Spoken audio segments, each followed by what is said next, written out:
Tuhan bersamamu. Inilah Injil suci menurut Santo Lukas. Beberapa waktu sesudah kedatangan malaikat Gabriel, bergegaslah Maria ke pegunungan menuju sebuah kota di wilayah Yehuda. Ia masuk ke rumah Zakaria dan memberi salam kepada Elisabet. Ketika Elisabet mendengar salam Maria, melonjaklah anak yang di dalam rahimnya, dan Elisabet pun penuh dengan Roh Kudus, lalu berseru dengan suara nyaring, "Diberkatilah engkau di antara semua perempuan, dan diberkatilah buah rahimmu. Siapakah aku ini, sampai ibu Tuhanku datang mengunjungi aku? Sebab sesungguhnya ketika salammu sampai kepada telingaku, anak yang di dalam rahimku melonjak kegirangan. Sungguh berbahagialah dia yang telah percaya, sebab firman Tuhan yang dikatakan kepadanya akan terlaksana."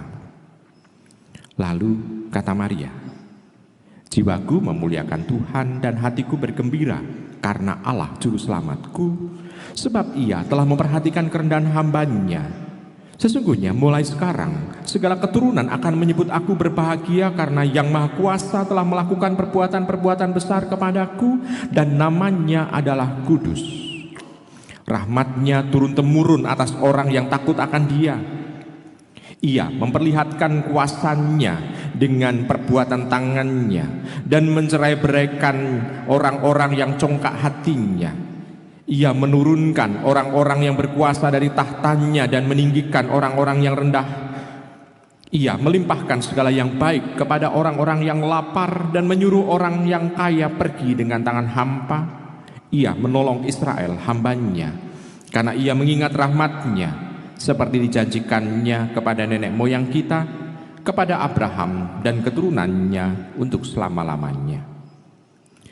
Kira-kira 3 bulan lamanya Maria tinggal bersama dengan Elisabet, lalu pulang ke rumahnya. Demikianlah sabda Tuhan. Terpujilah Kristus. Ibu bapak, saudara-saudara terkasih dalam Tuhan, bacaan Injil untuk misa harian hari ini lumayan panjang, dari ayat 39 sampai dengan ayat 56. Dari Injil Lukas, untuk Injil Lukas, bukan Injil Yohanes. Kalau Injil Yohanes, ayat-ayatnya itu panjang-panjang. Tapi Injil Lukas relatif bisa dikatakan agak pendek-pendek. Intinya di sana perjumpaan dua ibu yang mengalami mukjizat dari Tuhan. Dua ibu yang mengalami kebesaran dan kasih Tuhan. Walaupun sebetulnya kalau dikatakan kasih, apakah betul itu kasih? Karena panggilan Maria itu usia 13 tahun dia harus hamil. Sedangkan kalau Elisabet usia di atas 70 dia harus hamil. Jadi ada sesuatu yang luar biasa. Apakah ini kasih Allah gitu ya? Tetapi yang jelas adalah campur tangan Allah ada dalam diri dua ibu itu. Ibu yang masih belia dan ibu yang sudah renta.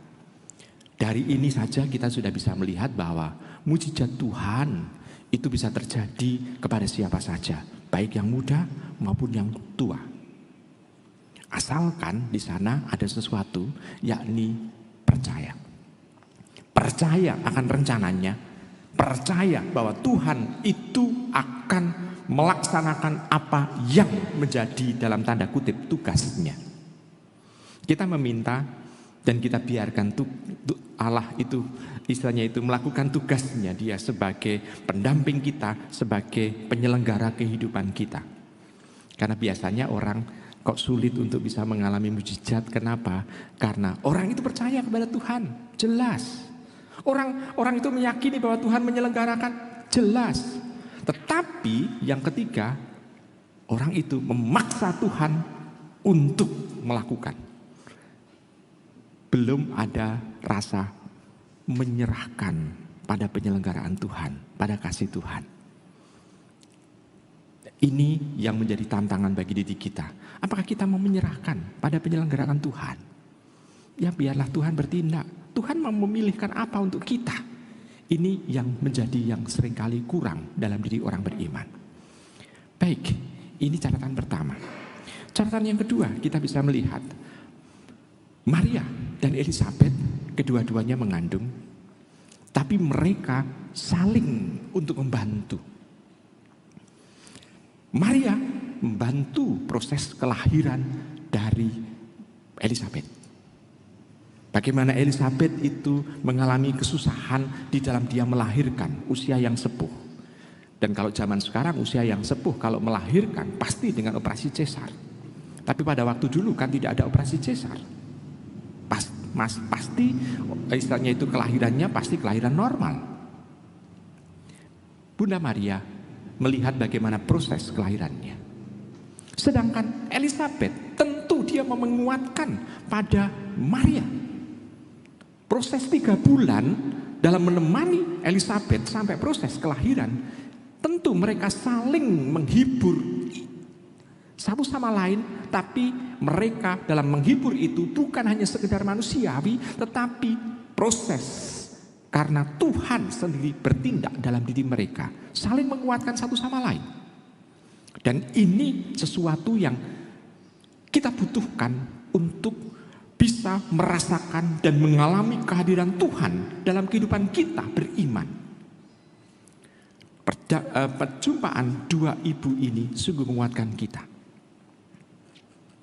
Lalu yang ketiga, bagi saya sendiri secara pribadi, ini mengingatkan saya pada ibu saya. Kenapa? Karena 2 nama ini, Maria dan Elisabet ini menjadi nama baptis ibu saya. Dan kebetulan ibu saya, Maria Elisabet, baptisnya, itu melahirkan saya. Dan anak-anaknya dari Maria Elisabet menjadi nama saya. Ya, Yohanes Pembaptis ini nama dari Elisabet, menjadi nama baptis saya, tapi bapak saya memberi nama saya Ibnu Fajar. Itu artinya putra terang, itu adalah Tuhan Yesus, anak Maria. Jadi saya merasa bahwa, oh kok ya bener ya, mungkin ini sudah direncanakan. Tetapi bagi saya, ini sesuatu yang mengingatkan saya bahwa peran dari 2 ibu ini sungguh luar biasa. Nah, tetapi kita bisa melihat bahwa kita diingatkan untuk mendoakan para ibu. Kenapa? Karena melalui merekalah Tuhan yang menciptakan kehidupan itu sungguh-sungguh berkarya secara sempurna.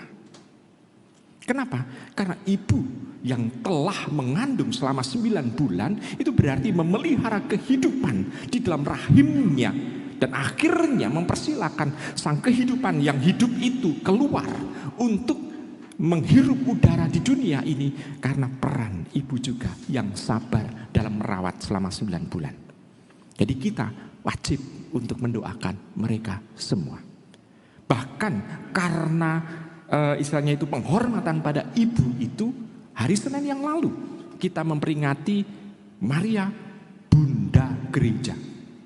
Tidak ada yang namanya peringatan siapa Bapak Gereja, nggak ada. Tetapi Bunda Gereja.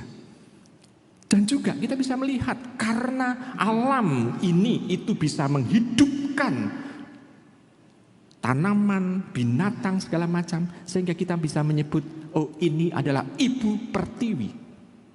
Ibu juga. Jadi prosesnya seolah-olah ini adalah perempuan adalah yang menghidupkan. Maka Adam memberi nama pasangannya dengan sebutan Hawa karena dia adalah yang memberikan kehidupan. Nah, ibu bapak, saudara terkasih dalam Tuhan, maka dalam hari pesta hari ini itu mengingatkan kita pada perjuangan perempuan yang sungguh membela kehidupan. Walaupun memang sana sini kita bisa melihat bahwa ada ibu yang seringkali itu ringan tangan terhadap anak. Seringkali kita juga melihat ibu yang seringkali mengeluarkan kutukan kepada anak. Kan seringkali kita bisa melihat kalau ibu yang marah, dasar anak setan itu segala macam kan. Dan dia memperlihatkan bahwa dirinya itu adalah setan kan kalau memarahi anaknya. Nah, ibu bapak saudara kasih, itu tidak banyak, tetapi yang banyak adalah ibu yang memelihara kehidupan. Maka kita harus istilahnya itu menghormatinya dan menjaganya supaya mereka tetap bisa menjadi sesuatu yang luar biasa. Bahkan dalam doa berkat untuk pada saat pengantin pun itu dikatakan bahwa biarlah mempelai perempuan ini itu menjadi seperti orang-orang kudus yang dipuji dalam kitab suci. Berarti kita juga wajib untuk mendoakan mereka juga supaya mereka mampu untuk memberikan teladan yang indah dalam soal iman kepada Allah. Maka mari kita bersama-sama merayakan pesta bagi diri kita supaya iman kita ini berkembang seperti yang diharapkan oleh Tuhan. Selamat merenungkan.